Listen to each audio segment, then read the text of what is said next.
अस्सलाम वालेकुम। आज के वीडियो में हम हिस्ट्री टेकिंग के तरीक़ों को देखेंगे कि एक प्रोफेशनल तरीके से हिस्ट्री कैसे ली जाती है। तो सबसे पहले तो आप जिस भी ईयर के स्टूडेंट हों, चाहे थर्ड ईयर हो, फोर्थ ईयर हो या फाइनल ईयर हो, आप अगर एक वार्ड में जा रहे हैं तो आपकी अपीयरेंस बतानी चाहिए कि आप एक मेडिकल प्रोफेशनल बैकग्राउंड से हैं। आप स्टूडेंट हैं या आप डॉक्टर हैं, ऐसा ना हो आप बगैर लैब कोट के जाके पेशेंट के सामने खड़े हो रहे हो तो वो आपको ज़ाहिर सी बात है वो आपको डॉक्टर नहीं समझेगा, तो आपको उस हिसाब से जवाब भी नहीं देगा। तो सबसे पहले तो आपकी अपीयरेंस होनी चाहिए, ठीक है। उसके बाद आप जब जाओगे पेशेंट के सामने तो आप सबसे पहले तो उससे उसका नाम पूछोगे। कंसेंट लेना और इंट्रोडक्शन देना दोनों ही इक्वली इम्पॉर्टेंट है। आप उससे पहले उसका नाम पूछेंगे कि आपका नाम क्या है, तबीयत कैसी है, ठीक है। जो भी उसकी मतलब तबीयत जैसी भी है, आप पहले तो उससे हाल अहवाल पूछ लें कि सलाम कर लें, नाम पूछें, फिर तबीयत पूछें कि तबीयत में कोई बेहतरी आई है कि नहीं, कोई ज़्यादा तकलीफ़ तो नहीं है। फिर आप उससे बोलेंगे कि भाई मेरा नाम ये है, जैसे मेरा नाम डॉक्टर फ़लाना है, डॉक्टर मरियम है, डॉक्टर ज़हरा है, जो भी आपका नाम है, ठीक है। मैं थर्ड ईयर MBBS स्टूडेंट हूँ, फोर्थ ईयर MBBS स्टूडेंट हूँ या फाइनल ईयर MBBS स्टूडेंट हूँ, या अगर हाउस जॉब में तो डॉक्टर हूँ। और फिर उसके बाद आप उससे बोलेंगे कि मैं आपकी बीमारी के मुताबिक, अब आप उससे उसकी कंसेंट लेंगे कि मैं आपकी बीमारी के मुताबिक आपसे कुछ सवाल करने वाली हूँ, इंशाल्लाह आपको इससे फ़ायदा होगा, आपको इससे कोई तकलीफ़ तो नहीं है। अब आप उससे उसकी कंसेंट लेंगे। फिर आप उस पेशेंट की ज़बान यूज़ करेंगे तो वो ज़्यादा बेहतर है कि अगर आप सिंधी हैं तो आप सिंधी में बात करें। अगर आप अगर पेशेंट उर्दू स्पीकिंग है, सॉरी आप नहीं, तो आप उससे उर्दू में बात करें। अगर आपको वो ज़बान नहीं आती है तो आप एक मीडियम है हमारे पास उर्दू लैंग्वेज, तो आप वो भी इस्तेमाल कर सकते हैं। फिर आपने नाम तो पहले ही पूछ लिया, अब आप उससे उसकी एज पूछें, ठीक है। एज में आपको अंदाज़ा भी होता है, ठीक है, लेकिन कुछ पेशेंट होते हैं जो आपको सही से एज नहीं भी बता रहे होते, तो आप वो अंदाज़ा लगा सकते हो। आप वार्ड आपको पता होता है, सेक्स आपको पता होता है, मेल है फीमेल है। ऑक्यूपेशन आप उससे पूछेंगे, कहाँ के रहने वाले हैं, एड्रेस पूछेंगे। फिर आप आ जाएंगे प्रेजेंटिंग कंप्लेंट में। अब प्रेजेंटिंग कंप्लेंट में आप सबसे पहले सिर्फ 2 से 3 सवाल पूछेंगे। अब अच्छा, यहाँ पे हम इंट्रोडक्शन एंड मैरिटल स्टेटस भी पूछते हैं, इतना इंट्रोडक्शन इनफ है। फिर आप जो ऑक्यूपेशन से रिलेटेड और सवाल पूछते हो वो आप personal history and family history या फिर आप सोशो इकोनॉमिक हिस्ट्री में भी पूछ सकते हो।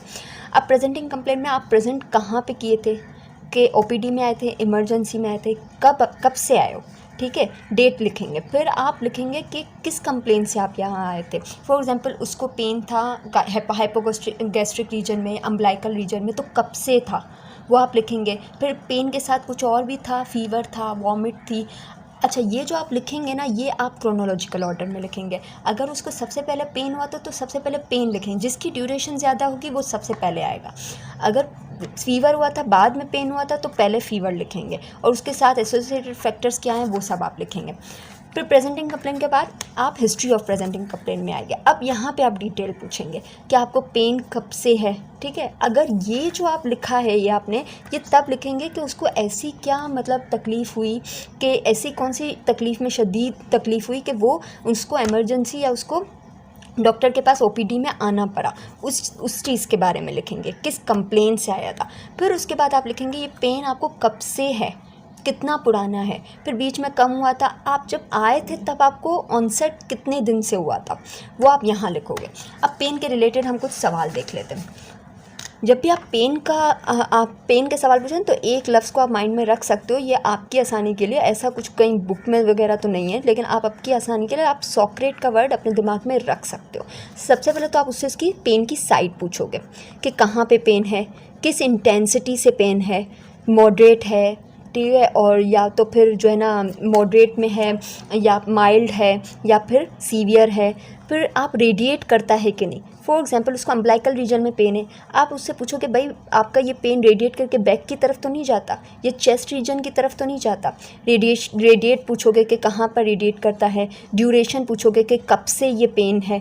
कभी कभी उनका पेन 6 मंथ पुराना होता है, लेकिन वो इतना नहीं होता कि उनको ज़रूरत नहीं महसूस होती कि वो हॉस्पिटल आएँ, ठीक है, या वो अपने डॉक्टर से कंसल्ट करें। फिर ड्यूरेशन पूछेंगे। फिर कैरेक्टर पूछेंगे कि आपको जो पेन हो रहा है वो सडन ऑनसेट है या फिर ग्रेजुअल ऑनसेट है, कि अचानक से इतना ज़्यादा हुआ या फिर आहिस्ता आहिस्ता बढ़ा इतना।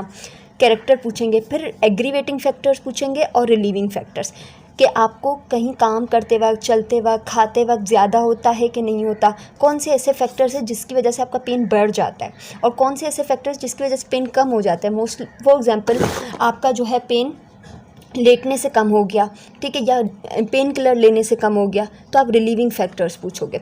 उसके अलावा आप फिर उनके साथ एसोसिएटेड फैक्टर्स भी पूछेंगे। अब स्वेलिंग से रिलेटेड भी ऑलमोस्ट इसी तरह के आप सवाल पूछोगे कि पहले तो हाउ लॉन्ग, कब से है वो स्वेलिंग, फिर कहाँ पे है, ठीक है, किसने नोटिस की। कभी कभार ऐसा होता है कि पेशेंट खुद नोटिस नहीं करता, जब कोई और नोटिस करके बताता है तो वो बोलता है अरे यहाँ स्वेलिंग है, फिर वो जाके डॉक्टर से कंसल्ट करता है। तो या तो कभी कभार वो खुद भी नोटिस करता है, वाइफ है तो कभी हस्बैंड नोटिस कर लेते हैं, हस्बैंड के वाइफ नोटिस कर लेती है। तो किसने नोटिस किया ये इंपॉर्टेंट है। Size most important. अच्छा, जब स्टार्ट में हुआ था तब कितना साइज़ था, अब बढ़ के अभी जो रिसेंट है वो कितना साइज़ है, आप साइज़ का अपने हिसाब से अंदाज़ा लगा सकते हो। For example lemon size, ball size या एग साइज़, ठीक है, इस तरीके से आप साइज़ का उनसे पूछ सकते हो। फिर चेंज इन साइज़ हुआ है कि नहीं, या उतने का उतना ही है, ठीक है, कितना ग्रेजुअली इंक्रीज़ हुआ है या ऑनसेट इंक्रीज़ हुई है, ये भी आप पूछेंगे। फिर कहीं और मल्टीपल स्वेलिंग तो नहीं है, इसके अलावा कोई स्वेलिंग तो नहीं है, आप ये भी पूछेंगे। फिर रिड्यूसिबल है कि नहीं। फॉर एग्जांपल हर्नियाज़ के केसेस में होता है कि आपकी पोजीशन चेंज होती है तो आपकी जो हर्निया होती है वो अंदर की तरफ चली जाती है, ठीक है, लेटने से। इस तरीके से आप रिड्यूसिबल पूछोगे कि आप प्रेशर लगाते हो तो वो अंदर तो नहीं चली जाती है, खुद ब खुद कभी अंदर चली जाती है तो कभी आपको बाहर महसूस होती है। तो इस तरह से आप कुछ सवाल पूछेंगे। फिर आप फीवर के रिलेटेड सवाल पूछेंगे, कब से है, दिन में कितनी दफ़ा होता है, कितना गर्म, मतलब आप कितने गर्म हो जाते हो, वो आपको अपनी ज़बान में बताएगा, लेकिन आप उससे अंदाज़ा लगाओगे। आपको इसके साथ शिवरिंग तो नहीं होती, ठीक है, ये सब आप उससे पूछेंगे। तो ये आपकी होगी हिस्ट्री ऑफ प्रेजेंटिंग कंप्लेंट। अब आप सिस्टमिक इंक्वायरी में आ सकते हो। आप हिस्ट्री लेते वक्त आप सिस्टमिक इंक्वायरी बाद में रख के पास मेडिकल, पास सर्जिकल पहले पूछ सकते हो, लेकिन आपका जो आप सिस्टमिक इंक्वायरी पहले पूछो तो भी ओके है। तो आप सिस्टमिक इंक्वायरी में आओगे। वैसे तो बेसिकली सिस्टमिक इंक्वायरी ही पहले पूछी जाती है। सीवीएस में पूछोगे कि cardiovascular system, respiratory system, GIT, urogenital system, nervous system, skin और लोकोमोटिव सिस्टम के बारे में पूछोगे। हर सिस्टम के बारे में अलग अलग। सीवीएस में आप पूछोगे सांस लेने में कोई तकलीफ तो नहीं होती, ब्रीथलेसनेस है कि नहीं है, चेस्ट पेन है कि नहीं है। उसके अलावा आप पल्पिटेशन पूछोगे कि बहुत ज़्यादा पसीना तो नहीं आता, कि बैठे बैठे ज़्यादा पसीना, पंखा भी चल रहा है फिर भी पसीना आ रहा है, ठीक है। और रेस्पिरेटरी सिस्टम में आप पूछोगे खांसी बहुत ज़्यादा है कि नहीं, खांसी के साथ बलगम तो नहीं आता। जीआईटी में आप पूछोगे नोज़िया तो नहीं है, vomit, abdominal pain, constipation, diarrhoea, या फिर हार्ट बर्न तो नहीं होता, कि आपको सीने में जलन तो नहीं होती। तो ये सब आप उससे पूछेंगे। कॉन्स्टिपेशन, डायरिया, अच्छा हार्ट बर्न भी, ये सब आप पूछ लेंगे। फिर आप यूरिनोजेनाइटल सिस्टम में पूछेंगे कि आपको जो है यूरिन वो किस फ्रीक्वेंसी से आता है, ठीक है, आप उसकी ज़बान में पूछेंगे कि आपको जो है कितनी फ्रीक्वेंसी से आता है, दिन में कितनी दफ़ा आती है, मिक्चुरेशन नॉर्मल है कि नहीं है, तो वो सब आप पूछेंगे। डिसयूरिया, पॉलीयूरिया तो नहीं है, तो ये सब आप चीज़ें उनसे ये सारे सवाल पूछेंगे। नर्वस सिस्टम में आप क्या पूछेंगे, सर में दर्द तो नहीं होता, नमनेस तो नहीं है, वीकनेस तो नहीं है, विजुअल लॉस तो नहीं है। कभी कभी पेशेंट की वीकनेस की वजह से ब्लैकआउट भी हो जाता है आंखों के सामने, तो वो भी आप ये सब नर्वस सिस्टम में पूछेंगे। Numbness, weakness, visual loss, blackouts, तो ये सब आप पूछेंगे। स्किन से रिलेटेड आप पूछेंगे कहीं खारिश तो नहीं होती, इचिंग तो नहीं है, या रैशेस तो नहीं है। उनको लोकोमोटिव सिस्टम में आप पूछेंगे कि जॉइंट पेन तो नहीं होता, ठीक है, मसल क्रैम्प्स तो नहीं होते, ठीक, कहीं और स्वेलिंग तो नहीं है। तो ये सब आप इनकी सिस्टमिक इंक्वायरी में पूछेंगे। अच्छा, अब हम आते हैं पास मेडिकल हिस्ट्री पर। पास मेडिकल हिस्ट्री में आप क्या पूछते हो, मोस्टली जो कॉमन चीज़ें हैं जो कि आपकी इनहेरिटेंस से भी आती हैं। For example pass medical history में टीबी के बारे में आप पूछते हो कि टीबी पॉजिटिव हैं कि नेगेटिव हैं, हाइपरटेंशन तो नहीं है, डायबिटीज़ मेलाइटस तो नहीं है, या एज़मा का प्रॉब्लम तो नहीं है, ये सब पूछेंगे। पास सर्जिकल हिस्ट्री, कभी कोई सी चीज़ की सर्जरी तो नहीं हुई है। और कभी ऐसा भी होता है कि आप फीमेल से पूछ सकते हो कि आपके बच्चे हैं तो आपके नॉर्मल डिलीवरी से हुए हैं या सी सेक्शन से हुए हैं। पास हॉस्पिटलाइजेशन हिस्ट्री तो नहीं है। पर्सनल हिस्ट्री में आप पूछेंगे इनकी जनरल, जो इनका इनका एग्जामिनेशन, जैसे इनकी एपिटाइट पूछेंगे आप, वेट गेन हुआ है या वेट लॉस हुआ है, ये पूछेंगे आप, ठीक है। वेट लॉस बहुत इंपॉर्टेंट होता है कि अगर कभी ऐसा होता है कि कोई क्रॉनिक कंडीशन में वेट लॉस होता है, या सडन से वेट इंक्रीज़ हुआ है या सडन से वेट लॉस हुआ है, तो वो देखना होता है। फिर स्लीप कैसे, मतलब उनकी नींद कैसी आती है, किसी चीज़ की एडिक्शन है तो नहीं है। वैसे तो आप ड्रग हिस्ट्री में भी एडिक्शन पूछते हो, लेकिन एडिक्शन अलग से भी पूछ सकते हो, ठीक है। और मिक्चुरेशन कैसी है, वो तो आपने सिस्टमिक इंक्वायरी में भी पूछा है।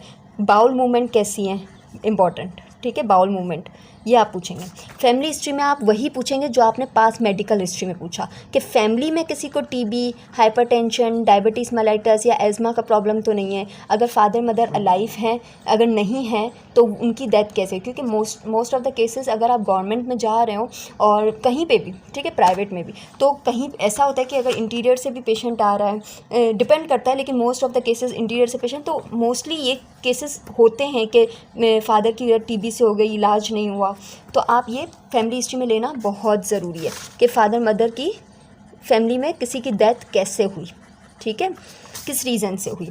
सोशो इकोनॉमिक हिस्ट्री में आप पूछेंगे कि फैमिली मेम्बर्स कितने हैं।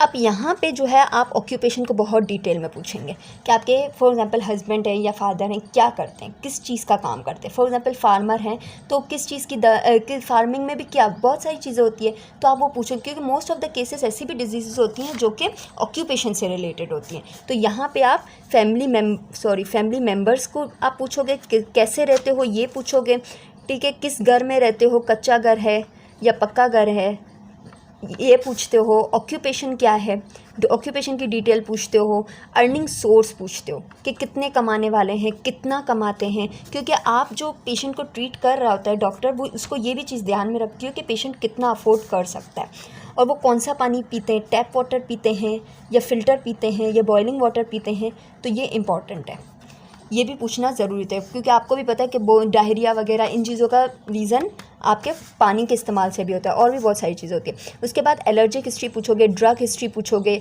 इम्यूनाइजेशन हिस्ट्री पूछोगे, ट्रैवलिंग हिस्ट्री पूछोगे। अभी रिसेंटली कोविड में travelling history was most important, तो आप ये सब चीज़ें हिस्ट्री में पूछोगे। अब मैंने एक सैम्पल रखा है, मैं आपको बता देती हूँ। जैसे आप प्रेजेंटिंग कंप्लेन दो तरीके से ले सकते हो। अगर आपने ये चीज़ें पहले लिखी हैं, उसके बाद आप सिर्फ प्रेजेंटिंग कंप्लेन में उसकी कंप्लेन लिखोगे। और कहीं ऐसा भी होता है कि अगर आप ये नहीं लिख रहे हो तो ये सारी इंट्रोडक्शन की चीज़ें आप प्रेजेंटिंग कंप्लेन के साथ लिख सकते हो। फॉर एग्जांपल अगर ये अलग लिखी हैं तो आप लिख सकते हो swelling above umbilicus since 1 year. अगर आपने ये चीज़ें नहीं लिखी हैं तो आप लिख सकते हो 8 year boy, old boy named dash dash dash फलां resident of dash came to emergency OPD on dash date with the complaint of loose stools for past 1 week, for past 7 days और 6 days, ठीक है। फिर आप ये मैंने आपको बताया कि क्रोनोलॉजिकल ऑर्डर में आप उसके एसोसिएटेड फैक्टर्स लिखोगे। फिर हिस्ट्री ऑफ प्रेजेंटिंग कंप्लेंट में आते हैं। अब जो हमने सवाल लिखे थे आप उसको एक पैराग्राफ के फॉर्म में किस तरीके से लिख सकते हो, उसकी ये मैंने एक सैम्पल लिखा है। According to my patient she was all right 1 week बैक। अच्छा, ये पेन के रिलेटेड है। Then she suddenly develop pain during night at right upper quadrant of abdomen. Site आ गई। Pain is of moderate intensity आ गई। वॉज ग्रेजुअल ऑनसेट, के सडन ऑनसेट था या ग्रेजुअल ऑनसेट था। रेडिएट टूवर्ड्स बैक, रेडिएट हो गया कि किस तरफ रेडिएट होता है। एग्रीवेटिंग फैक्टर्स आ गए, रिलीविंग फैक्टर्स आ गए। अगर स्वेलिंग का पेशेंट है तो आप इस तरीके से भी, ये तो आपका सेम आएगा कि she was all right 1 week back then. फिर आप लिखो कि शी नोटिस्ड, किसने नोटिस की swelling, she noticed a swelling above the umbilicus which was initially small lemon sized. अब यहाँ पे साइज़ बहुत इंपॉर्टेंट है। फिर उसमें था then gradually increase in size, now egg sized. ये आप देख रहे हो, लेमन साइज्ड फिर एग साइज्ड, इंपॉर्टेंट है, आपको ये लिखना होता है। Swelling is its self reducible और there is no any other swelling in the body, के क्वेश्चन हमने किस तरीके से कवर कर लिए। अब उसके बाद आप लिखोगे सिस्टमिक इंक्वायरी। या तो आप सिस्टमिक इंक्वायरी इस तरीके से भी लिख सकते हो कि आपको कोई हेडेक नहीं है, ये नहीं है। फॉर एग्जांपल बर्निंग मिक्चुरेशन है तो आप यूरिनरी सिस्टम के आगे लिख सकते हो। आप ये सब लिख सकते हो। या तो इसको पैराग्राफ के फॉर्म में लिखो कि नो हिस्ट्री ऑफ कफ और difficulty in breathing, no history of फलां फलां फलां, history of no history of this. अगर कोई हिस्ट्री है कि हिस्ट्री ऑफ डायरिया और history of constipation is present since some days और जितने डेज से, तो आप इस तरीके से पैराग्राफ में लिख सकते हो। फिर पास मेडिकल हिस्ट्री अगर नहीं है तो नॉट सिग्निफिकेंट, अगर है तो आप लिखोगे example hepatitis C positive 6 months back, कोई इन्फेक्शन है तो इतने मंथ से है या इतने डेज से है, वो आप लिखोगे। या फॉर एग्जांपल आप ये भी लिख सकते हो हाइपरटेंशन पॉजिटिव है, डायबिटीज़ मेलाइटस पॉजिटिव है, ठीक है। तो इस तरीके से भी आप लिख सकते हो। अगर उसके बाद जितने भी हमारे थे, अगर नहीं है तो नॉट एनी, नॉट सिग्निफिकेंट लिख सकते हो। अगर है तो आप उसके आगे उसका लिख सकते हो, ठीक है। So this was all about history. I hope कि आपको समझ आई होगी, आपको इससे हेल्प होगी। Thank you so much.